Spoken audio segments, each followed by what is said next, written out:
Kenapa orang pintar sulit kaya? Dan lebih lucunya, seringkali dalam hal keuangan, kamu yang lulusan terbaik kalah sama temanmu yang dulunya biasa-biasa aja, atau mungkin juga yang bandel di kelasnya. Eits, jangan emosi dulu. Tapi kita cari tahu masalahnya dan ubah permainannya.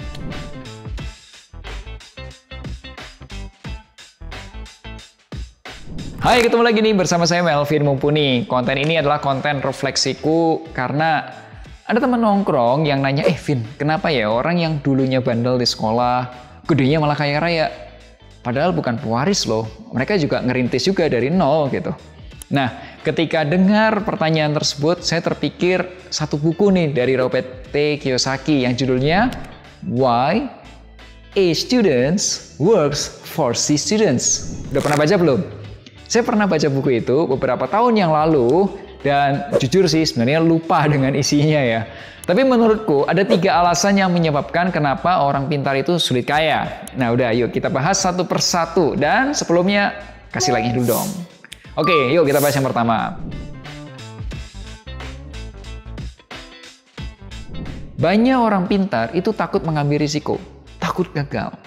Takut move on karena terperangkap pada satu zona, namanya zona nyaman atau comfort zone. Orang pintar, lulusan terbaik di kampus biasanya mendapat pekerjaan bagus di perusahaan besar dengan penghasilan yang sudah cukup oke. Ya, di usia 30-an pastinya penghasilannya udah mencapai puluhan juta rupiah atau mungkin bahkan menyentuh ratusan juta rupiah. Terus mau cari apa lagi? Contoh nih ya, Rio dulu adalah lulusan terbaik dan sekarang bekerja sebagai seorang karyawan. Rio sudah punya jabatan, punya penghasilan cukup besar, ya kurang lebih bisa 40-50 juta per bulan gitu. Namun Rio merasa kayak, ya bertahun-tahun bekerja ya kok gitu-gitu aja ya. Ya tidak ada yang namanya percepatan kekayaan atau wealth acceleration. Rio ngerasa seperti ya kayak sapi perah gitu ya, setiap hari ya harus kerja ya gitu aja gitu, untuk memenuhi kebutuhan keluarganya. Rio yang ngandalin kenaikan gaji, ya kebaikan atasan. Dengan cara apa? Hasil performance review tahunan itu penting supaya naik income-nya. Kedua, kebijakan perusahaan. Ya, misal tahun ini naik berapa persen. Dan yang ketiga, hoki. Ngandelin hoki. Nah, padahal Rio dulunya adalah juara kelas. Olimpiade matematika, fisika, dapat semua gitu. Menurut kamu, apakah yang dilakukan Rio itu sudah benar? Silakan tulis pendapatmu di kolom komentar dulu. Saya pernah mendapat nasihat dari mentor saya. Beliau mengatakan, pertumbuhan tidak pernah terjadi di zona nyaman. Rio, saya, dan kamu itu perlu keluar dari zona nyaman dan masuk ke zona yang lebih menakutkan. Untuk apa? Untuk bertumbuh. Ya wajar aja kita takut, ya karena kita nyoba hal-hal baru yang belum tahu seberapa besar potensinya, berapa besar risikonya. Contoh nih, Rio takut jika memulai berinvestasi karena nggak tahu caranya. Ya takut rugi lah, ya bisa jadi nggak ada kenalan juga. Padahal kalau seseorang ingin hasilnya berbeda, ya orang tersebut perlu melakukan sesuatu yang berbeda. Berani ambil risiko yang terukur. Saya pun juga pernah dan sering loh berada di zona-zona menakutkan gitu. Ketika saya memutuskan keluar dari zona nyaman saya, semua ketakutan itu ya perlu dilewati, ya ada caranya. Ya terkait dengan Rio ya, dan mungkin kamu yang nasibnya mirip Rio gitu. Kamu perlu tahu yang namanya wealth manajemen. Kamu boleh dulunya pintar di kelas, sekarang kerja di perusahaan. Ya mungkin perusahaan bagus, gajinya gede gitu. Tapi sampai berapa lama? Karyawan sehebat apapun itu ada masa pensiunnya. Itu bisnis bukan punya kamu gitu. Kamu perlu tahu yang namanya fase percepatan kekayaan atau wealth acceleration. Saya coba ceritain menggunakan matriks dari PCG, Boston Consulting Group. Ya, ini tentunya sudah saya modifikasi. Saya tahu BCG Matrix itu diciptakan untuk memetakan portofolio bisnis atau brand gitu ya. Atau juga memperlihatkan portfolio bisnis berdasarkan market share dan market growth-nya. Tapi ini saya modifikasi lah, cara berpikirnya bisa sesuai dengan kondisi keuangan kita lah ya. Saya gunakan ada 4 kuadran. Pertama, orang-orang yang pintar di kelas itu akan berpotensi lebih besar mendapat pekerjaan bagus di perusahaan bagus dengan gaji yang bagus. Dirinya sendiri adalah sapi perah, cash cow. Mulai saat merintis karir, ya mungkin jadi sapi kecil kan, terus naik karirnya, jadi sapi lebih gede, dan akhirnya pensiun karena jadi sapi tua. Jika hanya mengandalkan satu sumber penghasilan, suatu saat ia jadi tua, pensiun, dan akhirnya tidak lagi menghasilkan pemasukan. Tadinya sapi yang keren, sekarang jadi anjing ompong atau dog. Nah, selain pensiun, ada juga nih alasan-alasan yang menyebabkan seseorang itu bisa kehilangan pendapatan atau pekerjaannya di usia muda. Saya sudah bahas di video yang berjudul 5 hal yang bisa bikin kamu kehilangan gaji dan cara selamatkan finansialmu. Tonton aja lah ya. Linknya di atas itu. Lalu bagaimana nih caranya supaya kekayaanmu tetap bertumbuh dan bisa sustain? Jadi gini, mulai dari usia 30-an, terlebih kalau kamu udah di usia 35-an ya, penting nih, catat. Penghasilanmu itu sudah cukup bagus. Hidupmu bisa lebih stabil. Kamu perlu mulai investasi ke sesuatu yang sifatnya tanda tanya atau question mark. Kenapa Kevin? Kok tanda tanya? Gini, karena ketika kita investasi itu ada yang bisa berhasil dan menjadi star, ya. Tapi ada juga investasi kita yang bisa jadi gagal, rugi dan menjadi dog atau anjing. Tapi kalau kamu nggak keluar dari zona nyamannya, diem di situ aja, mengandalkan satu sumber penghasilan yaitu karirmu, one day kamu akan pensiun. Dan kamu akan jatuh ke kuadran yang anjing. Orang-orang yang dulunya tidak pandai di kelas, mereka sudah belajar dan menjalankan kuadran ini lebih awal. Kenapa? Karena yang bandel-bandel itu bisa jadi mereka tidak mendapatkan kesempatan bekerja di perusahaan yang gede. Mungkin juga karirnya juga nggak gitu-gitu bagus. Penghasilannya juga nggak sebagus seperti kamu. Mereka tidak ada di zona nyaman seperti kamu. Mereka mau nggak mau, karena harus hidup gitu ya, harus menafkahi keluarga, ya mereka harus cari sesuatu di kuadran yang tanda tanya. Cari opportunity. Akhirnya dari semua yang dicoba, ya ada yang jadi dog, dan pasti banyak yang jadi dog, tapi ada yang jadi bintang terang banget. Ya, yang bintang yang terang banget itu uangnya jadi gede, kalau dia beliin sapi-sapi kecil gitu. Ya, saya tahu.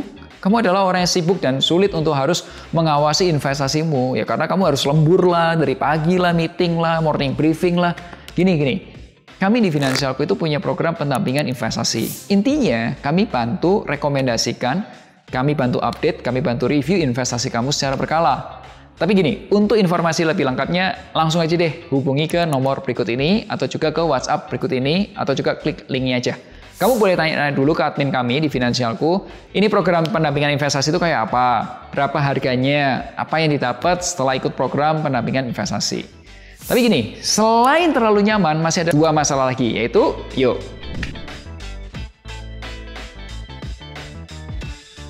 alasan kedua, orang pintar di kelas itu terlalu mengandalkan diri sendiri. Di sekolah kita diajarin untuk apa? Ngerjain PR sendiri, ujian sendiri. Kalau ketahuan nyontek, kita dihukum. Akhirnya apa? Pola pikirnya itu terbawa sampai dewasa. Saya harus sukses karena usaha saya sendiri gitu. Padahal di dunia kerja, bisnis, atau mungkin juga di kehidupan nyata, kita itu butuh yang namanya kolaborasi dan networking. Ingat, kesuksesan itu bukan permain solo, bukan solo player, tapi tim player, permainan tim. Saya pernah membaca sebuah berita tentang jalur orang dalam, ORDAL. Nah, bagaimana pendapat kamu mengenai jalur orang dalam? Kamu setuju nggak sih?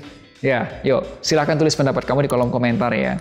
Nih, saya adalah orang yang pro dengan meritokrasi dalam bisnis dan pekerjaan. Meritokrasi itu apa, Vin? Keren banget bahasanya. Meritokrasi itu adalah sistem sosial, biasanya pemerintahan, yang memberikan penghargaan atau promosi berdasarkan prestasi, kemampuan, dan kinerja individu. Bukan berdasarkan faktor-faktor seperti status sosial, kekayaan, atau juga koneksi. Tapi faktanya, mayoritas orang kerja itu karena koneksi. Saya mau tanya deh, nih ya, di keluarga, misalnya contohnya di keluarga kamu deh, ada satu suster untuk ngurus anak yang masih kecil. Kau udah punya satu asisten rumah tangga, ART atau pembantu lah gitu. Nah, suatu ketika, si pembantu atau ART ini keluar karena pengen nikah. Pertanyaannya, gimana cara kamu cari ART penggantinya? Kamu nanya ke susternya kan? Kamu punya teman nggak yang mau kerja? Disadari atau enggak, itu pakai jalur ORDAL. Cari asisten rumah tangga aja pakai jalur ORDAL. Apalagi kerjaan kamu. Koneksi yang baik itu bisa membuka pintu rezeki, kesempatan. Bahkan mentor yang bisa bawa karir kamu bisa lebih melesat. Make sense? Orang pintar mungkin punya semua jawaban di otaknya. Tapi itu percuma kalau nggak punya akses, nggak punya jalan masuknya. Oke, udah panas. Nih, mindset ketiga, terakhir. Alasan ketiga, orang pintar tuh biasanya malu-malu untuk jual dirinya. Dia nggak ngelakuin personal branding. Banyak orang pintar yang berpikir, biar karya aja deh yang kerja. Mereka berharap atasannya mereka, kliennya mereka, atau juga perusahaannya mereka akan tahu seberapa bagus mereka. Padahal di era digital sekarang, orang itu butuh tahu siapa kamu, apa keahlian kamu, kenapa mereka juga perlu percaya sama kamu. Ya, personal branding itu bukan untuk pamer, tapi untuk membangun kepercayaan. Saya mau nanya lagi nih, ada orang tua di Bandung pengen ngadain pesta ulang tahun buat anaknya yang masih usia 6 tahun. Mereka pengen menghadirkan seorang badut supaya pestanya bisa meriah. Kira-kira gimana caranya orang tua cari badut di kota Bandung? Yes, benar. Orang tuanya akan cari di Google, di Instagram, di TikTok, dan lain-lain. Ya, mungkin tambahin tanya ke teman-temannya ya, ke teman-teman orang tua gitu. Siapa badut yang akan terpilih? Yes, betul. Badut yang ada di Google, badut yang ada di Instagram, badut yang ada di TikTok. Sekali lagi, orang-orang cari badut ulang tahun aja itu lewat Google, lewat Instagram, lewat TikTok. Gimana dengan orang yang cari profesi kamu? Orang-orang juga akan pakai melalui internet. Pertanyaannya satu, masalahnya satu nih. Kamu ada nggak di internet? Kalau udah kira-kira persepsinya orang lain atau kesannya orang lain terhadap profilmu di internet itu seperti apa? Kalau ditanya, apakah kamu menjual dirimu sendiri, Vin? Ya iyalah, saya membangun beberapa kanal. Contohnya, ya saya membangun Instagram, ya @melvin_mumpuni. Saya gunakan supaya orang-orang bisa kenal saya sebagai seorang personal, pribadi. Ya, individu yang bekerja sebagai seorang perencana keuangan. Udah kemudian juga mengedukasi konten-konten perencana keuangan dan investasi, dan juga share visi saya yang bicara tentang gimana caranya sehat, bisa bahagia, sejahtera dengan menampilkan kegiatan-kegiatan saya.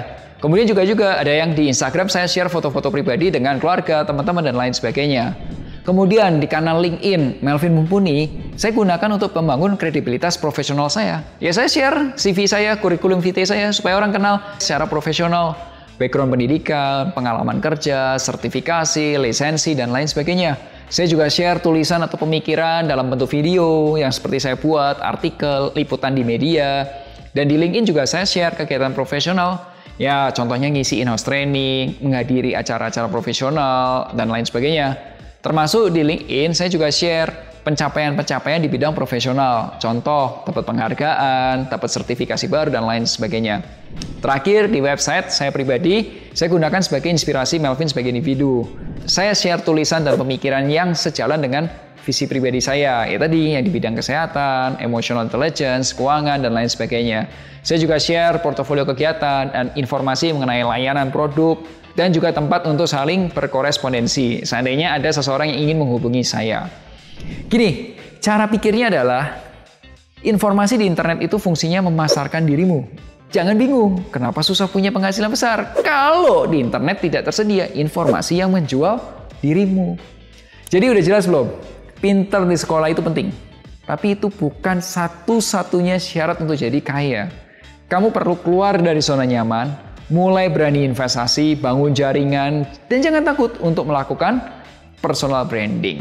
So, mana nih dari 3 poin tadi yang paling relate dengan kamu? Silahkan tulis pendapatmu di kolom komentar. So, ingat selalu, hargai kerja kerasmu, share kalau kamu suka video ini. Sampai jumpa di Melek Finansial hari Rabu depan. Akhir kata, make a plan and get your financial dreams come true. Tonton juga playlist Perencanaan Keuangan.